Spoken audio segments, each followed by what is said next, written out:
Mwari anobatsira wangu. Pamusoro yemakurukota amam protocol observed. Indonzi nechasadziwa. Ndiri mwana mukuru wasadziwa. Mudzinza redu baba vangu ndiye mukuru, ndiri dangwe rake. Baba vangu vanenge navavo 4 vatatu vari panapa vanoti George Sadziwa, Michael Sadziwa, Hubert Sadziwa. Ndini ndauya Changamire kuti nditsanangure. I want to be very brief and detailed. Nditsanangura nhoroondo yebhuku redu. Ndiri mwana waSabhuku Sadziwa. Tisati taane bhuku redu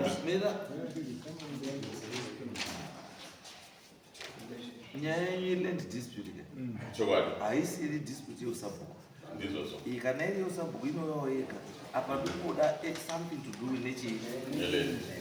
Aiwa, pakanaka Changamire. Kwakuda kuti nditsanangure nyaya inononongedzera kune nyaya iyi. Saka zvinobuda mukataura ipapa zvinobuda zvisinei ndatsanangura nyaya yeminda land dispute iri pakati pangu nababa vangu munin'ina wababa vangu Michael Sadziwa. Baba vangu ndiwo Sabhuku kudarikidza nasekuru vakashayika vari Sabhuku, vari substantive Sabhuku. Zvadaro sekuru vashayika baba vangu ari kubasa. Baba munini wangu wakatanga kuacta kuita Sabhuku nekuti baba vangu ari kubasa. Akatanga acta ndimai vangu ndo vangu ari kumba vati acte vafamba. Sekuru akazosvika pakurwara ndobva aenda munochengetwa kuHarare. Nanga akakuacta bhuku ndibaba munini. Baba munini vachiacta bhuku riya zvinhu zvese zvaifamba zvakanaka. Sekuru vakazoshayika mugore ra2017. Vashayika mugore ra2017 baba vakanga vachingori kubasa asi akanga ari pamusha ndimai vanondibereka. Baba munini vakatanga kuacta futi zvakare bhuku riya.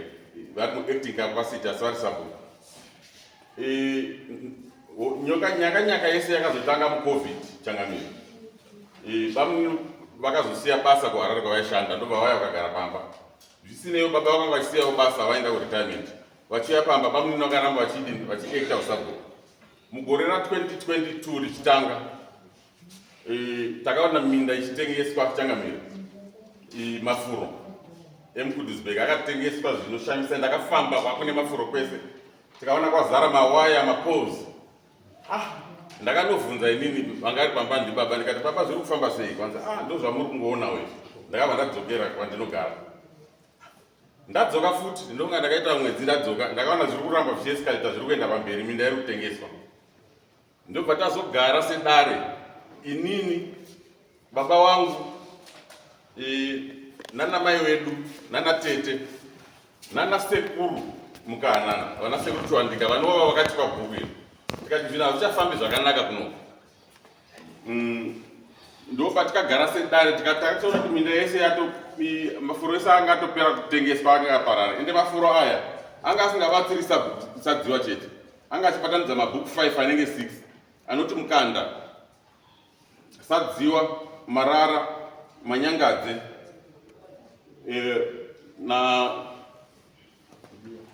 nakudiwa kumhiri kwaodzi. Vanhu vekwaMakonde vanga vachifudzirawo futi mumafuro medu. Vanga vachifudza nekuhoza huni dzavo. Taitombonetsana navo mabhuku aya but taizowirirana kuti aiwa imi muchitemai huni dzakaoma. Ranga ari sango rakakura. Saka sango ratengeswa. Takazogara pasi tikati ona isusu vana vaSabhuku vacho hatina pekugara. Inini ndina vanin'ina vangu 5 vanosanganisira vatatu vandinobarwa navo. Koita mwana wababa munini wangu George anonzi Tafadzo. Koita mwana wababa munini wangu Michael anonzi Michael Junior.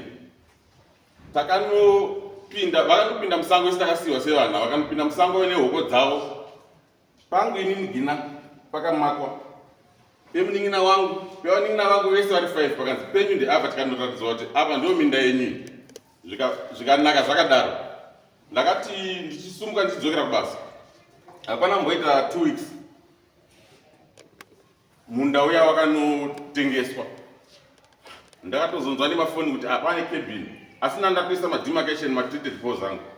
Asi pakwapaniswa cabin.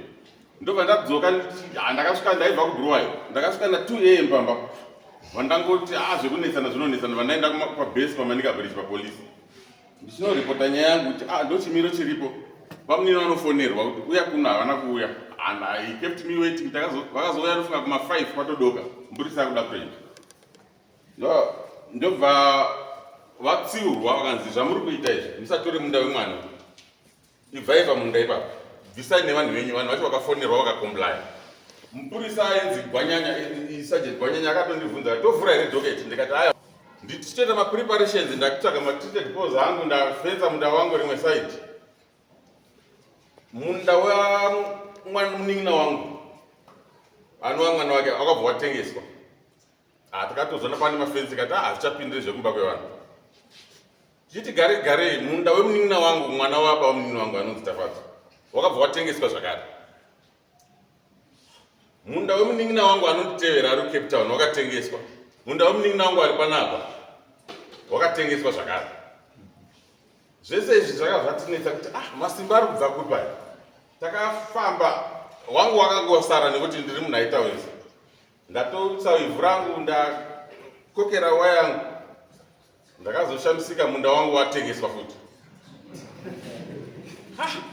zvandinetsa minda iri kungotengeswa zviri kufamba sei bataenda kumapurisa Changamire mapurisa akanditi nyaya yenyu iri kunetsa iyi nyaya yekuvillage kwenyuko yatonetsa yaescalate taikumbira kuti ndopa vakakufonera iChangamire kwanzi tine mwana wasabhukusadziwa pano Changamire vakati ndichiri busy tichadzifambira nyaya dzacho ine kuona kuti Changamire havangatifambiri kuuya kuzogadzisa dispute takabva tauya pano kuti tivhurewo kesi nekuti minda yedu sevana minda yatikatopiwa mumusha nemadzibaba nasekuru vanova vakatipa bhuku racho sekuru Chiwandika ivo sekuru vacho vakanga vatopiwa munda wavo vakatengeserwawo futi zvakare vakatoisa kebhini yavo pakaya munhu akakokera pamusoro pekebhini yavo tabva ipapo tiri pakutengeswa kweminda tine muzukuru wedu Changamire anonzi Kuziva Magombeni watikarera ari grade 3 musha medu akasvika pakura kunotsvaka basa kuroora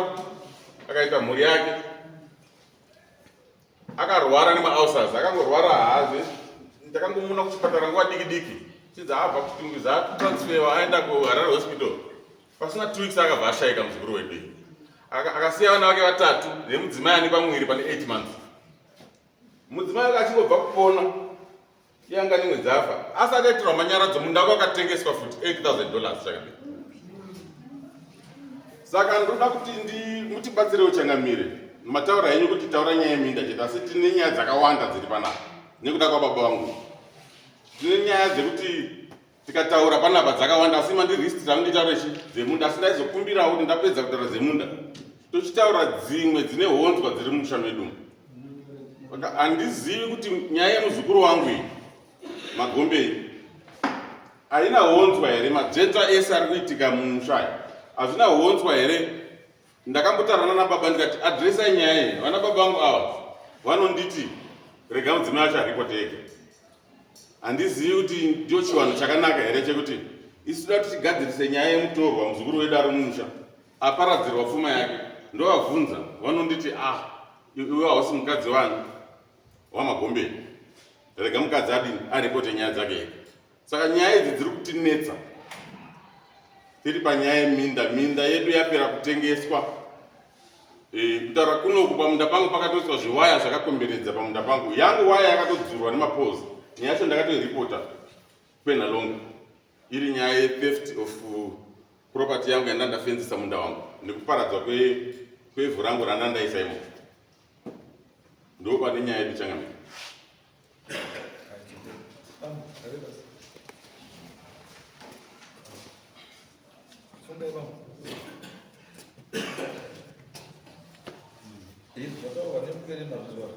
ndazvizwa mambo pamusoro imambo mutasani vadare wese vari muno regai nditange pakuti mugore ra2017 kwakaitwa regularization yeminda wana wamukoma wangu vairi ava Ignatius naPrince wakanga wasiripo inini ndini ndakanga ndakamira sababa vevana vese kusanganisirawo dzimwe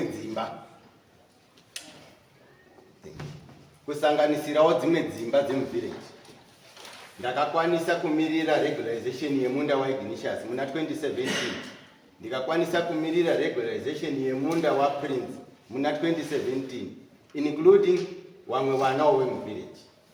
Mukoma wakazouya kubva kubasa, ndakachengeta maoffer letter kana mapermits Kudusberg resettlement inzvimbo inoitwa honored neMinistry of Lands, zvichiita rely nekuti munhu anofanirwa kunga aine pepa repaari kugara.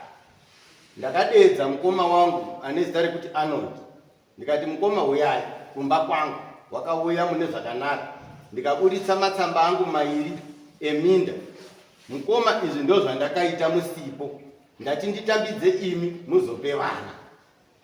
Zvadaro wakaita saizvozvo mukoma akanditenda, munin'ina wakaita hako. Aenda kumba akasvika kupa vana umwe naumwe tsamba yake.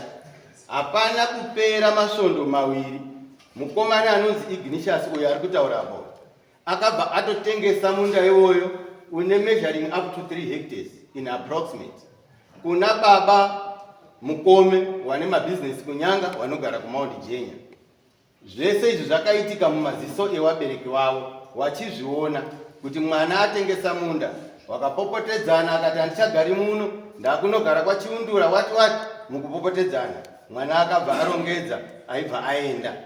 Zvine umbo hwakaonekwa nevanhu vakawanda, wehukama newasiri wehukama. Now taakuuya ndoda kufamba nenyaya isingapedzeri dare nguva kuti land dispute yaari kuita go against inini, munda wake wa 2017 here kana kuti munda upi waari kundiudza, equation ichada kupindurwa. Ndoenda mberi, hongu pakaita kugariswa kwevanhu munzvimbo yanga iri yemafuro muchidimbu. Inini sabhuku ndakagarisa vana munzvimbo iyoyo. Mushure mekunga taita pressure nguva yemaelections, mayuthi arikuda pekugara, ndobva tagarisa vana.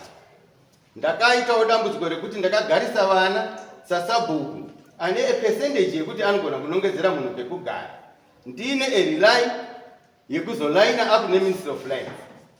Zvechokwadi ndo zvandakaita, zvikaita maconflicts, wakaerenga mapepa wakaanzwa, ndikanzisadziwa aita inonzi illegal parceling, not illegal selling, illegal parceling. Ndikaendeswa kumatare, tikazodzoka pekuzi nyaya idzodzo ngadziwiriranwe Ministry of Lands nasabhuku zvionekwe kuti zvingagadziriswa sei. Zvechokwadi zvakazvigarira pasi nana DA zvikagadziriswa kutaura kuno, those people are ready for regularized. Ndadzokazve kumhuri yamukoma wangu, vanopfeka bhutsu dzekuti nesuwo tiri masabhuku sekunzwa zvapamaita, otherwise they twist up my arm. Muchichona ndinoti kumanikidzwa kuita chimwe chinhu nekuti vari kutowo tiri masabhuku. Nauyo vari kutaura izvi, mwana wavo mukomana anonzi Penzi wakauya kumba kwangu nababa vake Arnold, mukoma wangu. Baba munini ndauya nemwana uyu. Ndikati kwakanaka here mukoma, nevarume wakanga wakaita dungwe naye vanhu waikwana kuita 3. Mwana akazitsanangura nyaya yako kuna baba, akati baba ndakaita musikazwa ndakatengesa dondo. Wakatengesa dondo? Panzi ndokubvunza varume avo kuti imi mungagotengeserwa dondo nemwana muchiti muri kutenga chii? Kwazi wakatiti mushure memwedzi 2 sabhuku ari pachigaro tinenge tamudzisa, baba wedu ndiye anenge akutonga. Ndikati saka kandimirirei ndibviswe, baba wanyu agotonga mugona kuita maprocess. Kwazi taona kuti hazviiti nekuti taakuda kugara muminda.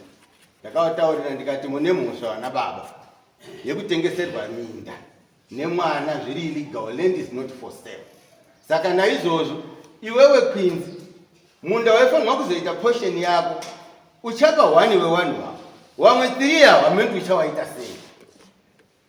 Pamberi pababa wake mumba mangu varume vayo vakaenda, umwe wacho anonzi Sigauke, Stole naMugadza. The other one ihama yaMugadza vanodzidzisa paHillcrest. Nanhasi madocuments angu ane mazita evanhu vavo. Changamire, regai nditi handina land yandakatorera Ignatius, handina land yandakatorera wanun'una waIgnatius. vanogona kuzvipruvha nekubudidza bedzi mapepa avo ekuti tine lendi pano, tine lendi apa ine mapepa aya. Ndosaka ndakambomupindura ndichiti wadii kunorirana neministry of land iuye nemadisputes inditore iratidze pauri kutaura kuti wakatorerwa land. Munda wakapiwa 2017 akatengesa, ndinouziva pauri, audit yakauya ikatora nemacoordinates, zvese zviri under control. Now iyakundiita dispute iyi, hapana chimwe chiripo. Mhuri yangu iyi iri kumashure, mukoma wangu Arnold nemhuri nemudzimai wari kukana kuda usabhuku, wari kuda kutsvaga a way to distort my name. Zvese zvatiri kuita paground zviri honored neminister of land. Vanhu vari kutaura kuti vari pamunzvimbo iri illegal yaari kutaura. Vanhu wakatoiswa ipapo nemusangano weZANU-PF. Mushure mekunga inini ndamiswa pameeting yakaitwa muvillage yese kuti sabhuku chimbomirai kuita honored nyaya dzeminda. Taakudziita tako isisu DCC War Veteran for Lands Comrade Dzirutwe, Comrade Reno, line up with the Ministry of Lands na DA. Ndo wakaisa munhu uri kuita noise nhasi yekunzi sabhuku. Wakatomboya kumba kwangu marimwe zuro. Ndikafonera mukoma kuti mukoma uyai nevana wanopa vanhu pekugara waya wauya muzwe nekuoneswa. Zvizvo zvakatadza kuitika, vana kugona kuuya. Mambo muchidimo ndichamirira mibvunzo inotevera. Ndingambokuvera pano. Okay, so according to mataura yekuita ndekuti muri true kana issue yenyu inechekuita neministry of lands, then this court haina jurisdiction yekutonga nyaya dziromari settlement. As long as ministry of lands itori involved, inofanira kupedza nyaya dzayo. But kana paine communal iri involved, then ndau. But as long as pasina communal iri resettlement, then issue yechi eministry of lands. But ndakafonewa nepenaro kuti mambo because this issue nyaya yakwasadziwa yanetsa. Nhasi kune idzi, mangwana kune idzi, mangwana kune idzi, nhasi kune idzi. Tibatsirei kuti nyaya iite sei ipere. Then ndo vandautaura kuno guys, izvozvi zvindiri kudhara kuti ndine conference nandine chii. Saka I'll give you a date after chii. Ndapedza conference kuti ndisangane nemhuri dzacho dzese dzechii dzekwasadziwa, Ministry of Lands, mutasara DC's office, DCC, wese munhu ari involved ari kuzi ane chakaita. Then tovotabuda nenyaya. Iyi nyaya yeusabhuku is a family issue.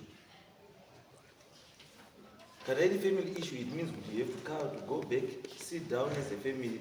Kana makuti mimi murume is not substandard are acting and kana time yake yekuacta yalapsa and is the family that tells us kuti family ichi nguva yemunhu yekuti aite yalapsa. We are ready now to choose chi substandard some.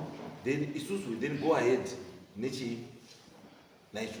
Asi maitiro anoita nyaya idzi anoita nomination yasabhuku ndiheadman. So in this case munhu amunofanira kutaura kuti taakuda kuisa substantive chi village head ndimukana, then mukana comes to me overtaura ndekwasadziwa yachi yarema.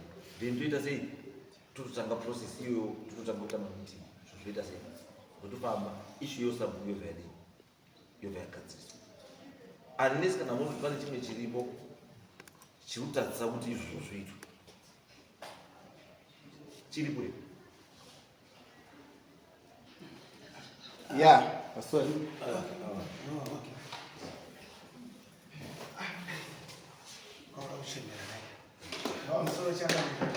Hapana kana chinhu chimwe chete chinotimisa zita ndonzi George Sadziwa.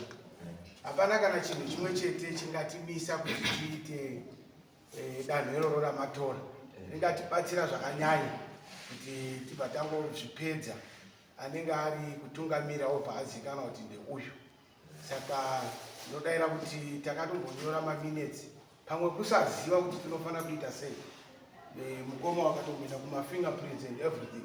Asi sekutaura kwamaita tinogona kuisimudzira zvakare kuna Ishe Mukanani danho iroro ripfuure mazvitashangamira. Because it's a process. It's under your control. Ndizvozvo. Hamukwanisi kuti muita tomuaiwa. Isu tokutora right mataura right. Chidaiziva meeting chita pasi and magara pasi. Ishe anofanira kunge akutumira ichi rep yake kana kuti iye wacho atori muchiita chi process yenyewe. Mapedza zvinofanira kusabvunzwa kuofisi kuti kwasadziwa wakaita mameeting akati semhuri wakawirirana kuti zvatakuita ndeizvi, ari kupinda kuita sabhuku ndeuyu, family tree iyi, family history iyi, andizvo then kana tatokudaro process iyo yadii yatopera. Because chekumisa kana zvaju hapana chinomumisa unless muine dzimwe hondo dzamuina dzokuseri dzisiri dzeshe dzisiri dzeusabu. Asi kana dziri dzeusabu, that's the process. Hondo yacho ndoko yakutozvipinda But chimwe chinhu chandazokutaura zvokuti kana makapiwa kwalendi mukatengesa wekuti issue imi matimi makaputsa mamwe mapemiti mapemiti anga ari nani Prince na Ignatius. akatengesa ndiani Ignatius. akatengesa sei iye aine pemiti yeresettlement. Yeah, ndo zvakutondinetsa kuti how did he sell it? Asi wakatengesa zvine umbo hwekuti kana baba wacho kumuti tsanangura anotsanangura kuti ichokwadi, mai wacho anobvuma kuti ichokwadi. Zvatiweza kutaura ngataura nechokwadi wazvo. Because pemiti kana yatoko ine zita remunhu everything. It means yari nerecord kuMinistry of Lands. Inongotsvaga kutozi pemiti yakati ndiani ndingi yakapiwa ndingi iripi. Saka imi make sure kuti zvinhu zviri chii zviri mukwata. Because zvamakutoita izvezvo makutoita kunga nyika yacho ndiye kwasadziwa. Kuti mautomupana imwe lady kutengesa mutopana futi imwe futi. Asi tine vanhu vakawanda vamutasa munhu vamudareiti kutokandirana kutengesa lady. Ndizvo here naisa Ndo zvandakaramba izvozvo Changamire. Saka muri kuona waakukwidza hasha dzekuti hakuna munhu anoitwa allocated munda kairi in the same district or muZimbabwe muno. Watowana munda wawana chii? ndosaka ndikuti ini am surprised kuti kana makatomupana lady makatombopiwa moyambopiwa futi kechipiri musemu chii same area iyoyo. Ndandobvunza kuti ava sabhuku zvavaruziva kuti lendi yekuMinistry of Lands inotirwa nayo neMinistry of Lands, ivo vari kuita kamini papi vari sabhuku wenyu vanofanira kunga uri manager communal land. Because I think bhuku rawa rine part communal part resettlement asi still rine part resettlement nepart communal. Kana matters because pane pandandawo bvunza apa andanduse munhu mukuru rekanyarara kuti how were you able to obtain permits for people who are absent? Makamawana sei? Because kana makutozoka kuti mumba mutogara nemapermits 6 yekutoti yaJohn yaPeter how were you able to obtain those permits? Ningapindura Changamire. Mushure mekunga paperwork dzese dzaitwa, ndiri kuita follow up sasabhuku kuMinistry of Lands kuna Wamkupe. Ndakasvika vachiti sadziwa mapepa mhuri dzekwako ese adini ready. My point Taanawo chibva watora. is why my point these people never applied for land. Yes. Then how did they get the land permit? hawana kuapply kuland asi kuti pakanga paita wana wakanga wazvigarisa zviri kunze kwemutemo wabva paita programu yekunzi ngawabviswe ngawaputsirwe ishe mukaanana yeregularization iyo ya2017 pamatauro sabhuku munozwa pamatauro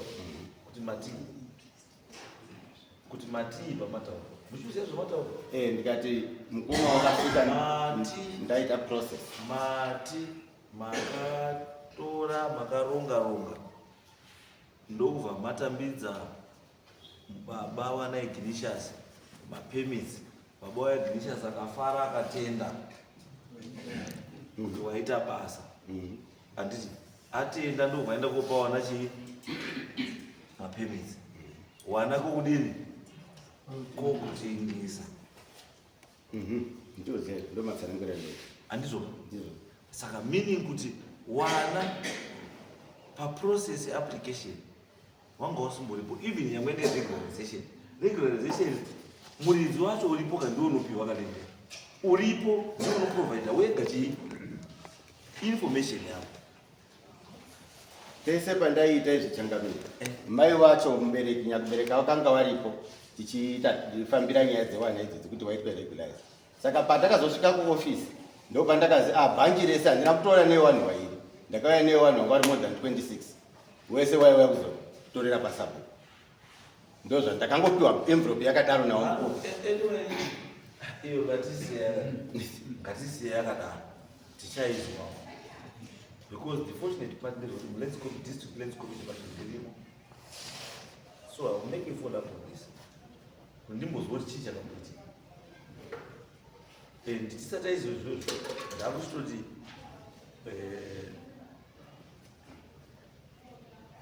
handika November hatina matare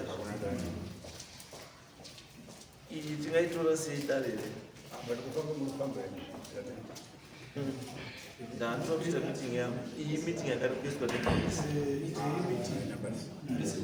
saka ndosaka kuiminika ndanda kutofunga kuti Saturday wamisa wandataura takutoya kusadziwa Saturday tibva tatopedza nyaya idzi Saturday mazuva eri sabhuku ndiri kuzwa changamisa saka Saturday nasadziwa chichitounganai zveSaturday vazotipawo nguva kuti vanhu vaungane by 10 9 10 kunge maungana mavhiki mune here meeting place yenyu kana kuti musaka iripo hatinayo iripo saka ngatoita pa meeting place ipapo taindikumbirawo mashoko yes ngaraita zita ndinoti vaJoseph Francis Sadziwa pamusoro ichangamiro pamusoro yemakurukota ndinoda kuti ndibatsire kupindura pane mubvunzo wabva kuna vakuru vakagarawo wekuti sabhuku akazoindasiya sei munyaya yeland yeministry of lands iye anofanirwa kunge ari communal. Zvakaitika changamire ndezvekuti 1998 takatamiswa kubva munonzi kwamurowe kubvumba nenhau yeosborn dam yobva tayazotsvetwa pakudosburg. Saka kudosburg nguva iyoyo yakanga iri ward 16 iri mumutasa central. Ndo pakabva paita baba wangu sabhuku ndokubva watoitirwa mapepa waita substantive head village head nguva iyoyo.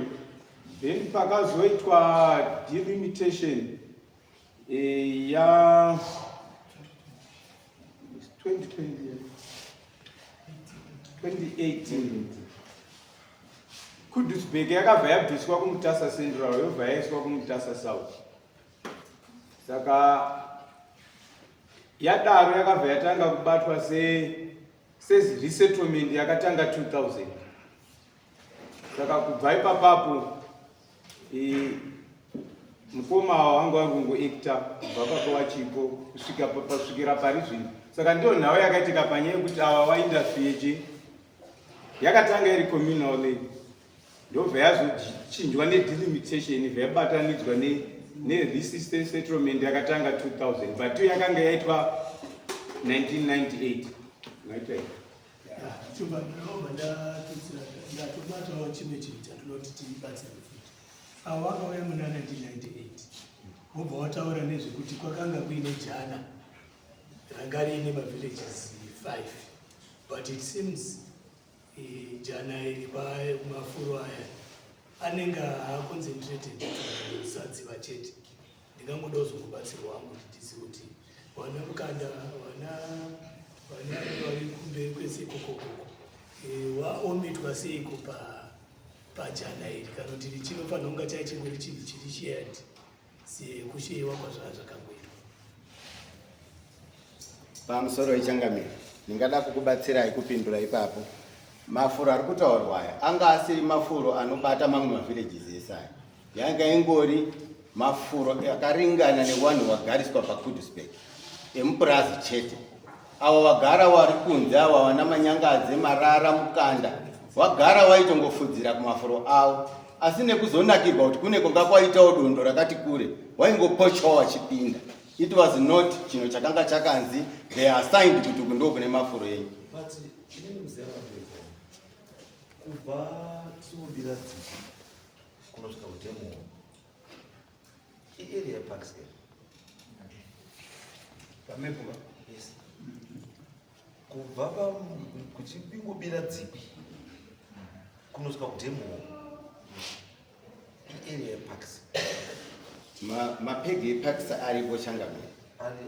Mepo yeKudusberg iripo.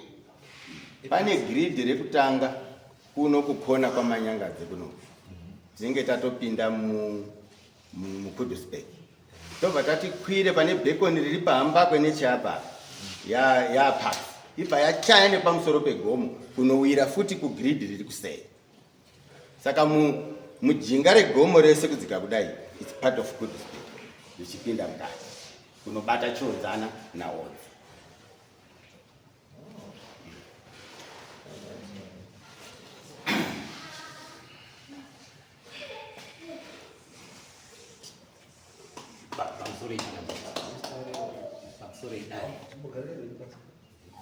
Pamusoro idari ramambo idari avo maviews asi maviews anodisadziwa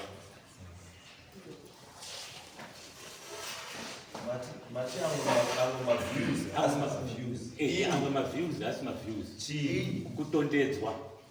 Changamire mataura kuchiti tikabira dzipi yaarea yeparks true iarea yeparks tikapinda mugrid pari kutaurwa papakona pamanyangadzi avo yaparks kubuda kudemo iparks apo ndotsigirana nemi chechi true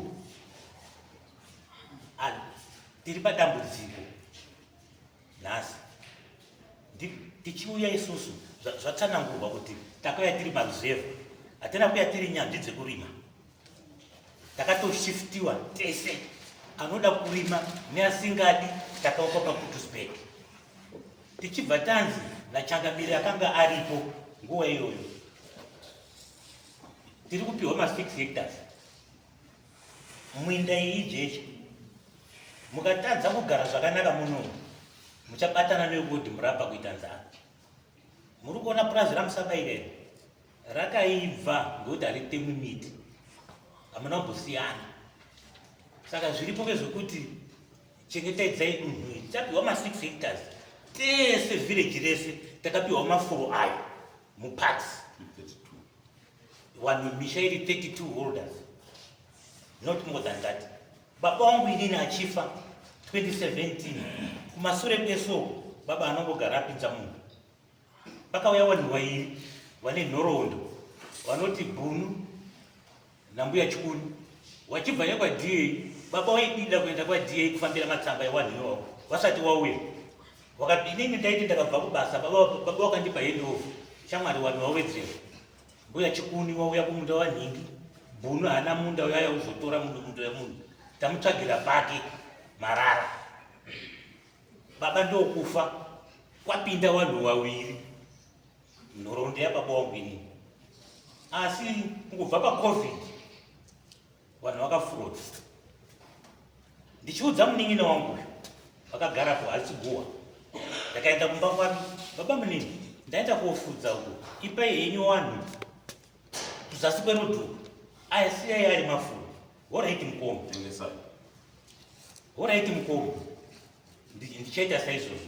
Ndakazobatazve katemo, ndaenda kujani rembudzi nemombe, takasvika odzi wese apera.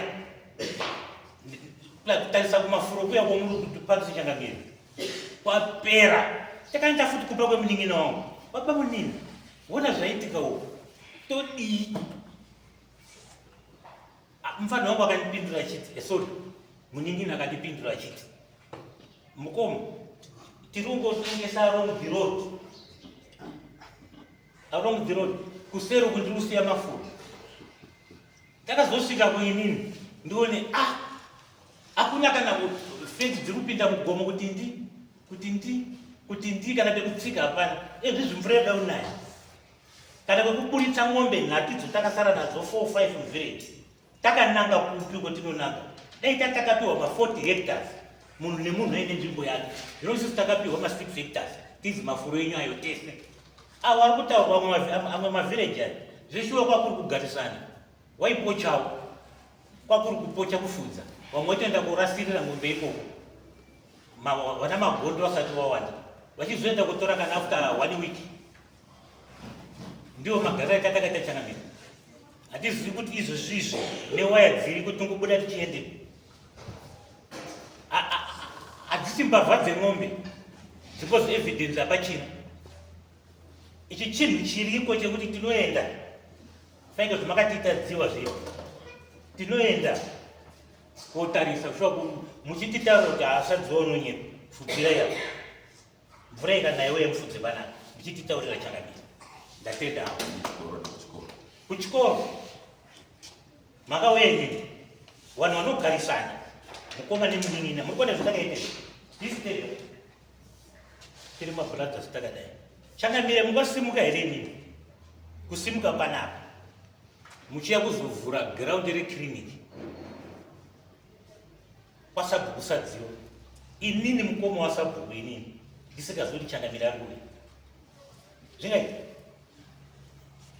kubva kuita rwendo rwekutoti takutoenda kwasadziwa svika ishuwa ndakatokuona imatoi kiriniki iri kuiswa panapa tichifungidzira kuti kiriniki iyoyi nechikoro ichi isemu yadhi ichangoganurana pakati. Ndizvo taifunga. Handina pamunhu wondibhirifawo kana kuti pegi yechikoro iri papi. Handina mambo wangu Changamire wangu, handina basa mukoma wasabhuku. I don't know everything. Ana ichotoziva. Pane mapegi esecondary munin'ina wangu ndiyo unobaziva ega. Kana vamwe vachizivawo maybe vanenge vachidino vachiziva. Muchikoro macho imomo zvinezvi handi mune minda mafenzwa mukati mechikoro macho, saka giraundi rebhora rakatengeswa ndochokwadi Changamire. Giraundi rebhora racho 100 by 100 toziva tese titamba bhora tiri vana vadiki inobuda prayo. Izvozvi kune mawaya muchikoro macho imomo mudotora nezvavo. Mukoma wasabhuku inini hana ichotoziva.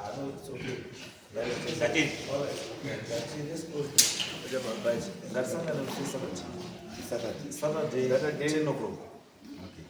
Changamire.